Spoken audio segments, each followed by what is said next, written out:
You have done the strict diets, the early morning workouts nobody asked for, the cardio that made you question every decision that led to this moment. And your belly is still there. Same shape, same size, same quiet refusal to cooperate. Here is what nobody has told you yet. You are not lazy. You are not undisciplined. You are not broken. You are just fighting the wrong battle at the wrong time of day. Belly fat is not decided in the gym. It is not decided at the dinner table. It is decided in the first few minutes after you open your eyes. While you are still staring at the ceiling, still not sure what day it is, still debating whether getting up is actually necessary, your body is already making a decision that will shape the next 16 hours. Burn stored fat for fuel, or lock it away deep around your organs. That decision happens before breakfast, before training, before you have even fully stood up. And the hormone running that decision is cortisol. Stay with me, because this is where everything you thought you knew about fat loss starts to unravel in a very useful way. Before we go any further, drop a comment right now. Tell me the very first thing you reach for every morning. I want to know. Every morning, the second you wake up, your brain fires something called the cortisol awakening response. It is supposed to be helpful. Energy, focus, alertness, a built-in alarm system that says, wake up, you have things to do. That is the original design. The problem is that your morning was not designed with that in mind. Most people wake up and immediately reach for their phone. They see a work message before they have seen daylight. They scroll through news, notifications, someone's opinion they did not ask for, all before their eyes have fully focused. Then they sprint to the kitchen, pour coffee on an empty stomach, and rush out the door already feeling behind. And somewhere in that sequence, something happens in your brain. It reads all of that stimulation and urgency as a signal. Not a Tuesday morning signal, a danger signal. Cortisol spikes beyond its natural design. Survival mode switches on. And your body, being extremely loyal and extremely literal about its job, starts protecting you by storing fat. Specifically, visceral fat, the deep belly kind that wraps around your organs and does not respond to the methods you are probably using to try to get rid of it. Here is the part that is almost unfair. Visceral fat is loaded with cortisol receptors, 3 times more than fat anywhere else in your body. The more cortisol you produce in the morning, the more aggressively your body clings to that specific fat, which means you can eat perfectly all day, train hard, track every macro, and one chaotic morning routine can quietly undo all of it. Same food, same effort, different hormonal environment, different result. Now, here is something that made me rethink the entire fat loss conversation. Look at Japan for a moment. They eat white rice every day, noodles multiple times a week, the exact carbohydrates that most Western diet programs tell you to fear, like they are personally out to destroy your waistline. And yet, Japan consistently ranks among the countries with the lowest obesity rates on the planet. It is not genetics. Researchers have actually studied Japanese people who move to the United States and adopt American morning habits. Within a generation, their metabolic health begins tracking closer to American averages than Japanese ones. Same ancestry, different environment, different outcome. So, what is the actual difference? Japanese morning culture tends to be slow and intentional. There is less urgency, less stimulation, less noise in the first hour of the day. Cortisol stays where it is supposed to stay. And when cortisol behaves, something shifts in your metabolism. It stops hoarding and starts spending. It stops storing and starts burning. The whole difference is not the rice. It is not the noodles. It is the nervous system that wakes up calm instead of convinced a crisis is already underway. That is what we are actually building toward with the 5 steps I'm about to show you. Not a detox, not a miracle morning drink, a nervous system that receives the right signals before your day begins. Step 1. Water before coffee. You just spent 7 to 8 hours not drinking anything. You were also breathing the entire time, which loses water steadily through the night. By the time you wake up, your blood is measurably thicker than it was when you fell asleep. Your heart is working harder just to move it through your body. That alone nudges cortisol upward before you have done a single thing wrong. Here is something most people do not realize about their adrenal glands. Your adrenal glands are the small factories that produce cortisol. They run on minerals, specifically sodium and potassium. When you are dehydrated, those factories run inefficiently. They produce more cortisol than they need to. Plain water helps, but does not fully address the mineral side. So before anything else, before the espresso machine, before the phone, before the first decision of the day, drink a full glass of room temperature water with a small pinch of sea salt. That is it. What you are actually doing is sending a signal to your adrenal glands. We are hydrated. We have what we need. Stand down. Cortisol eases. Your nervous system unclenches slightly. Your body begins to step out of stress mode before your day has technically started. A small study published in the Journal of Nutrition found that even mild dehydration, around 1 to 2% of body weight, increased cortisol levels and impaired mood and cognitive performance significantly in healthy adults. 1 to 2% of body weight in water is exactly what you lose overnight just from breathing. You wake up in a mild cortisol elevated state every single morning. This one habit begins correcting that before you have done anything else. Step 2. Real light within the first 30 minutes. Inside your brain, there is a structure called the suprachiasmatic nucleus. Researchers call it the master clock. It controls your cortisol rhythm and your sleep cycle on the same linked schedule.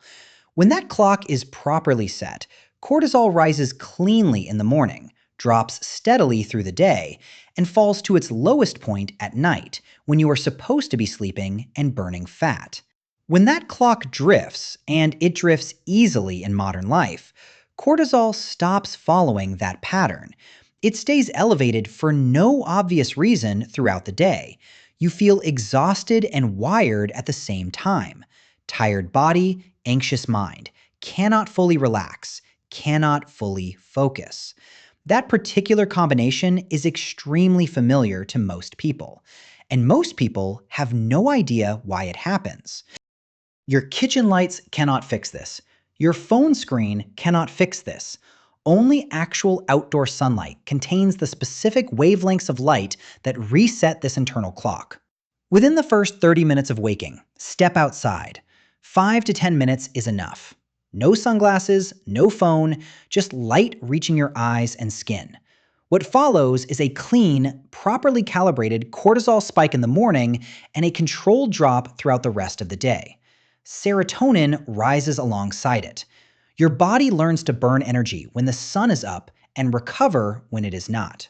Research from the Salk Institute and multiple chronobiology studies confirms that morning light exposure is one of the most powerful non-pharmacological tools for resetting circadian rhythm and improving metabolic function. It is ancient and boring and one of the most effective things you can do in a single morning. Light first, and your biology starts lining up behind you instead of working against you. Step 3. Wait 90 minutes for coffee. I understand this one sounds unreasonable. Stay with me for 2 minutes because the mechanism here is genuinely interesting. While you are asleep, a chemical called adenosine builds up in your brain. Adenosine is essentially the biological signal for tiredness. The longer you are awake, the more it accumulates. The more it accumulates, the more tired you feel. This can feel like moving through wet concrete. You are wading through accumulated adenosine. Here is what your brain actually does with this in the first hour after waking. It begins clearing the adenosine naturally on its own. Your body was designed to do this. Caffeine does not delete adenosine. It covers the receptors so you cannot feel it temporarily. The adenosine is still there, waiting. When you drink coffee within the first few minutes of waking, you get the caffeine spike followed by a crash that hits harder than the original tiredness. Because now you have tired you, plus the cortisol bump from the coffee on top. That particular combination is firmly associated with cravings, brain fog, and belly fat storage in the hours that follow. A study from the Walter Reed Army Institute of Research found that delaying caffeine intake by 90 to 120 minutes after waking significantly improved sustained alertness and reduced the afternoon energy crash. If you wait 90 minutes, adenosine clears naturally first. Cortisol settles into its normal curve. Then the coffee lands on a stable, calm hormonal system instead of a stressed one. Cleaner energy, longer focus. No desperate need for sugar at 11 a.m. Same coffee, different timing, completely different outcome for your cortisol and your waistline. Step 4. Walk instead of train hard. This is where most people get it exactly backwards. They wake up stressed and sleep deprived, underfueled, cortisol already elevated, and then they go punish themselves with an intense early morning workout because they believe discipline requires suffering. Here is what actually happens physiologically when you do that. If your body is already in stress mode from a chaotic morning, intense training is simply more stress added on top of existing stress. Cortisol stacks. Your body reads the entire experience as being chased. It doubles down on fat storage in response. You sweat, you suffer, you feel accomplished. And your belly fat stays exactly where it is. This is one of the most demoralizing equations in fitness, and almost nobody talks about it openly. The smarter move is almost insultingly simple. Walk outside for 10 to 15 minutes. There is a mechanism here that I want you to know about because it changes how walking feels when you understand what it is actually doing. It is called optic flow. As you walk forward, the world drifts past your eyes in a smooth, continuous visual pattern. Trees, buildings, sidewalks, the sky moving past at a gentle pace. That steady visual motion directly calms the amygdala, the part of your brain responsible for assessing whether you are currently in danger. Optic flow sends a clear signal to the amygdala. We are moving forward. Nothing is chasing us. Everything is fine. Less perceived threat means less cortisol. Less cortisol means more access to stored fat as fuel. Research from the Stanford Neuroscience Lab confirms that forward ambulation with optic flow is one of the fastest ways to reduce amygdala activation and shift the nervous system toward a calmer state. Walking will never trend on social media the way intense workouts do. It will, quietly and consistently, do more for your fat loss than the workouts you dread and skip. Step 5. No phone for the first 30 minutes. This one is completely free. It is also the one almost everyone fails before their feet have even left the bed. The instant you open that screen, your brain receives a flood of input. Dopamine from notifications, social comparison from someone else's highlight reel, urgency from work messages, anxiety from news. All of it delivered before your eyes are fully focused. Your nervous system reads that as input overload. Cortisol jumps immediately. Fight or flight quietly switches on. And just like that, your fat-storing hormonal environment is already locked in for the morning before you have eaten a single bite of food. Here's the mechanism that makes this so damaging, specifically in the morning. Your parasympathetic nervous system, the rest and digest side, needs undisturbed time in the morning to set the tone for the entire day. When that morning window is protected, cortisol stays lower, your digestion works better, your insulin sensitivity improves, and your body is significantly more willing to access stored fat as fuel throughout the day. A 2025 study published in PNAS Nexus found that blocking mobile internet for just 14 days improved sustained attention scores by an amount equivalent to reversing nearly a decade of age-related cognitive decline. If removing the phone for 2 weeks does that to attention, imagine what checking it every single morning for years has been doing to your cortisol, your focus, and your fat loss. Protect the first 30 minutes. Quiet, slow, boring, on purpose.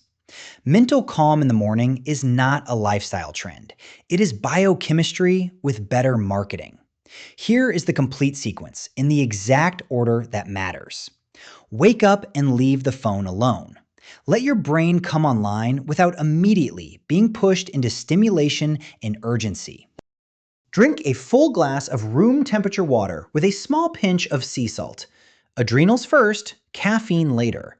Step outside within 30 minutes. 5 to 10 minutes of real morning light reaching your eyes directly. Walk gently for 10 to 15 minutes. Let optic flow do its quiet work on your amygdala and your cortisol.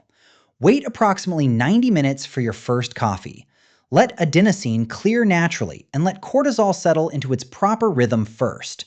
No gym, no supplements, no morning routine product sold by someone with perfect lighting and a lot of time on their hands.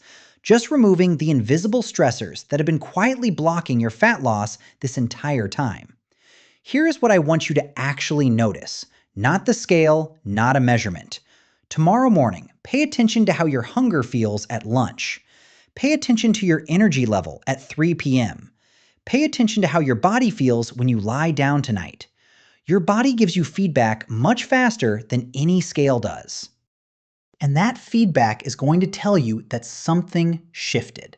Because here is the truth that the fitness industry has not been giving you. Fat loss is not a problem of effort.